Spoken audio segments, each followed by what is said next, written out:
नमस्कार दोस्तों, मैं के कौशिक एक बार फिर से आपका स्वागत करता हूं आपके अपने YouTube channel ocean of plastics में। दोस्तों, जैसा कि हमने अपनी पिछली वीडियो में आपको बताया था कि आज का जो हमारा टॉपिक होने वाला है वो है सकबैक। अभी तक हम स्विच और position, injection speed, in holding pressure speed के बारे में सीख चुके हैं।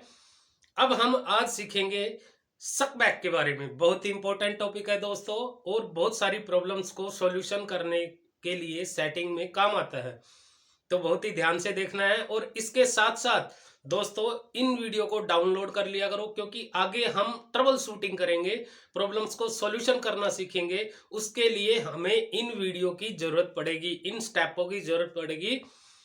तो इन सभी वीडियो को आप डाउनलोड की कर लीजिए और बार बार देखते रहिए, ताकि आपको पता चल सके कि हमने ये सेटिंग की तो इसका क्या रिएक्शन था, वो हम सीखते जाए।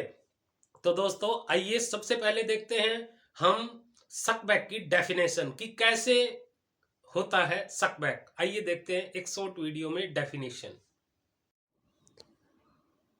मटेरियल इंजेक्ट होने के बाद हम लीनियरली स्क्रू को थोड़ा पीछे लेते हैं ताकि मटेरियल ड्रिलिंग ना हो। इस सिचुएशन को या इसे ही हम सकबैक कहते हैं। आइए सीखते हैं बोर्ड पर अच्छे तरीके से।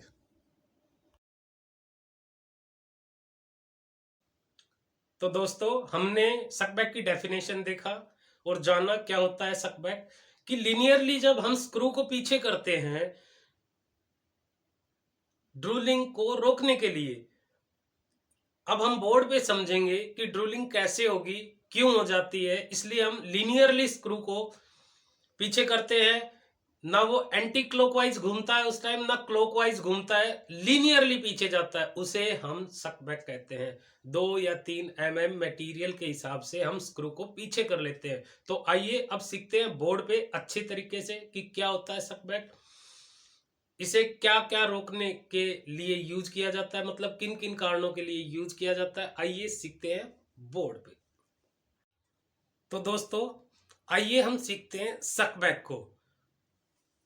दोस्तों, जैसा सब जानते हैं, ये है हमारी बैरल यूनिट, ये होपर है, और होपर में प्लास्टिक दाना यानी कि रॉ मटेरियल प्लास्टिक का, जिसे हमें मॉडिफाई करके मोल्ड में जो स्ट्रक्चर है वो बनाना होता है।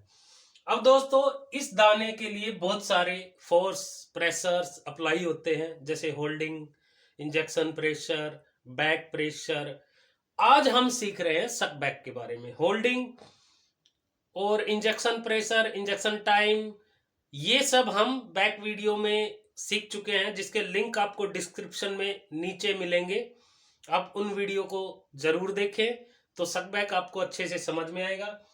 तो दोस्तों, जब प्लास्टिक दाना स्क्रू रोटेट करके एंटी क्लॉकवाइज रोटेट जब करता है, तो इसे प्लास्टिक साइज कर देता है, मतलब इसके मॉलिक्यूल्स को मेल्ट कर देता है, मिक्सअप कर देता है, और प्लास्टिक दाना यहाँ पे स्क्रू के आगे आ जाता है। अब दोस्तों, जब स्क्रू इसे इंजेक्ट करता है और मोल्ड में फिल करता है, तो ये सिचुएशन आ जाती है, यानी कि एंड पॉइंट तक स्क्रू इसे मटेरियल को धकेलता हुआ एंड पॉइंट पे लेके आता है और इस मोल्ड में फिल कर देता है इस मटेरियल को। ये सारा मटेरियल जो है ये खाली होके यहां एंड पॉइंट पे पूरा मोल्ड में फिल हो जाता है, और यहां मटेरियल नहीं होता। अब हमें क्या करना है, सकबैक का क्या यूज है, ये ध्यान से देखना दोस्तों। अब सारा मटेरियल मोल्ड में चला गया है। अगर हम फोर्स को लगाए रखते हैं, तो जैसा कि आप जानते हैं कि फोर्स की एंटी फोर्स जरूर होती है। ये इंजेक्शन पोजीशन है,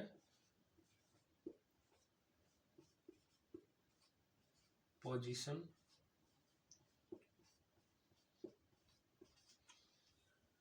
अब अगर फोर्स की एंटी फोर्स लगेगी, यहां से हमने फोर्स डाला, मोल्ड में मटेरियल फिल हो गया, अब ये पूरा भरा हुआ है मेल्ट मटेरियल का, तो क्या होगा कि यहां से भी हम फोर्स अप्लाई करते हैं, फोर्स की एंटी फोर्स भी यहां पे आ गई, तो मटेरियल अब कुशन भी यहाँ काम कर रहा है, हमने कुशन के लिए भी मटेरियल बचा के रखा हुआ है 5 mm, वो मटेरियल भी है, यानी कि मोल्ड में जितना जाना था वो जा चुका है। अब कुशन का मटेरियल भी यहाँ पे बचा हुआ है, तो पूरा फोर्सली हो रहा है, तो क्या करेगा मटेरियल यहाँ से ड्रिलिंग कर जाएगा। सक बैक का मतलब ही दोस्तों, सक का मतलब होता है खींचना, बैक का मतलब पीछे। इसके वर्ड से ही हमें पता चल रहा है कि सक बैक क्या होता है, कि पीछे खींचना, स्क्रू को पीछे खींचना। अब ये दोनों साइड फोर्स लगी हुई है, अगर हम इस फोर्स को लगाकर ही रखेंगे तो मटेरियल, स्पेस अंदर है नहीं, फुल मटेरियल हो चुका है, तो मटेरियल यहां से ड्रॉप करने लग जाएगा, गिरने लग जाएगा, और इसे कहते हैं दोस्तों ड्रोलिंग। इसे ड्रोलिंग को रोकने के लिए ही हम सक बैक को यूज करते हैं, यानी कि लीनियरली। ये है सक back position.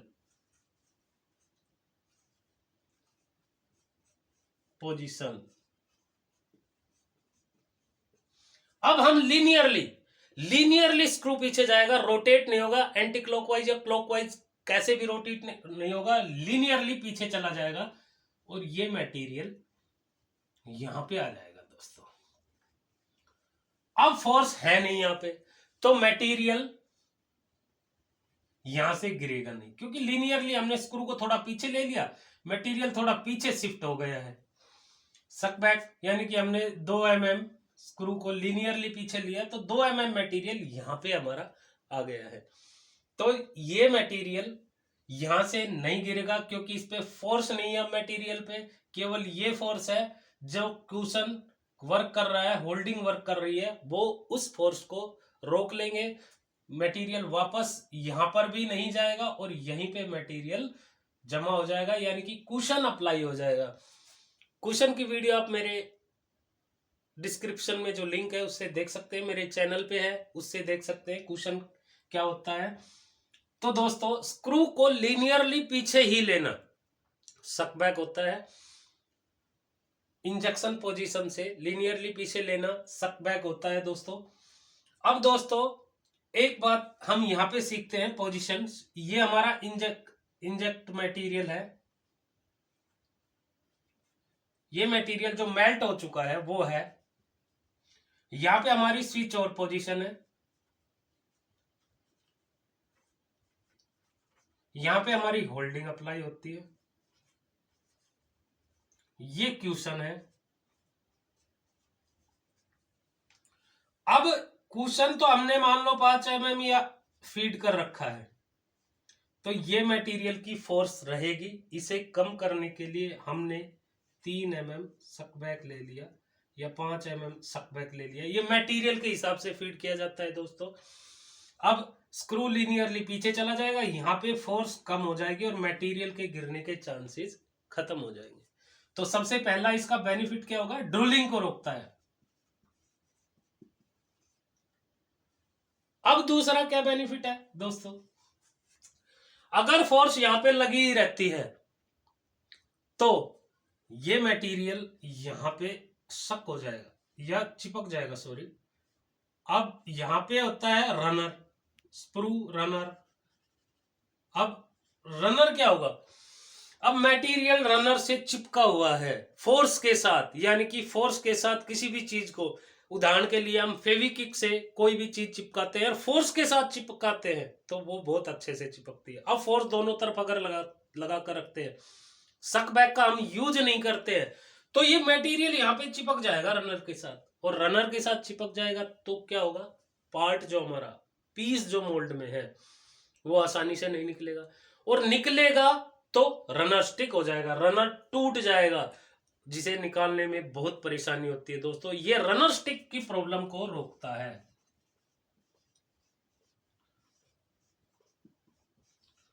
Runner stick problem को रोकता है, ये हम ट्रबल शूटिंग में रनर स्टिक कैसे होता है, इसको कंट्रोल कैसे करते हैं, हमारी नेक्स्ट जो वीडियो अब आएंगी, हम इंजेक्शन यूनिट के बारे में सीख चुके हैं, तो हमारी नेक्स्ट वीडियो में ट्रबल शूटिंग के समय आपको रनर स्टिक के ऊपर पूरी वीडियो मिलेगी जिसमें आप सीख सकते हैं। और तीसरा क्या है, सिल्वर, जो चांदी जैसे धब्बे से पार्ट पे आ जाते हैं, उस प्रॉब्लम को कंट्रोल करने के लिए हम सक बैक का यूज करते हैं, स्क्रू को थोड़ा पीछे लेते हैं। तो दोस्तों इन सब प्रॉब्लम्स के लिए हम सकबैक का यूज करते हैं। बहुत ही इंपॉर्टेंट टॉपिक है और इंटरव्यूअर बार बार इसे पूछते हैं कि सकबैक क्या होता है, सकबैक का यूज क्या होता है। तो दोस्तों मुझे आशा है आपको अच्छे से समझ में आ गया होगा कि सकबैक क्या होता है। दोस्तों जैसा मैंने आपको वादा किया था कि अब हम इंडस्ट्री टेक्निक्स की नॉलेज भी आपको देंगे। इंडस्ट्री में बहुत सारे टूल सप्लाई होते हैं, उनकी नॉलेज हम देंगे। आज आपको एक और वीडियो मिलेगी 5S से रिलेटेड कि 5S क्या होता है, उस वीडियो को जरूर देखें। इंडस्ट्री टेक्निक्स को सीखना भी बहुत जरूरी है, जो कॉमनली और डेली हम इंडस्ट्री में यूज करते हैं, किसी भी कंपनी में फॉलो करते हैं, या जो मेरे भाई लोग कंपनी में काम करते हैं वो देखते होंगे कि 5S के बोर्ड्स चारों तरफ लगे होते हैं। तो आज हम एक फुल वीडियो आपको 5S पर भी देंगे। अब दोस्तों हम ट्रबल शूटिंग करने जा रहे हैं। सिर्फ एक टॉपिक बचा है इंजेक्शन यूनिट पे, बैक प्रेशर, जो मेरी नेक्स्ट वीडियो में आपको बैक प्रेशर की वीडियो मिलेगी। और फिर हम ट्रबल शूटिंग करेंगे, यानी कि प्रॉब्लम्स का सॉल्यूशन। ये वीडियो पहले बनाने से मेरा तात्पर्य सिर्फ इतना था कि ताकि आपको अच्छे से समझ में आ सके। बाकी जो इससे रिलेटेड वीडियो है सकबैक से, वो उनके लिंक मेरे डिस्क्रिप्शन में आपको मिल जाएंगे, उन्हें जरूर देखें, डाउनलोड करें। दोस्तों मेरी वीडियोस पर कमेंट्स किया करो, कुछ चेंज करना है उसको बताया करो ताकि हम आपको फॉलो कर सके। और इन वीडियो को शेयर किया करो अपने दोस्तों से, कलीग से, ताकि बहुत सारे लोग इसका फायदा उठा सके। अगर मेरी वीडियो आपको अच्छी लगती हो तो मेरे चैनल को सब्सक्राइब कीजिए, बेल आइकन को जरूर दबाइए ताकि मेरी नेक्स्ट वीडियो का नोटिफिकेशन आपको पहले ही मिल सके। आज के लिए बस इतना ही, धन्यवाद।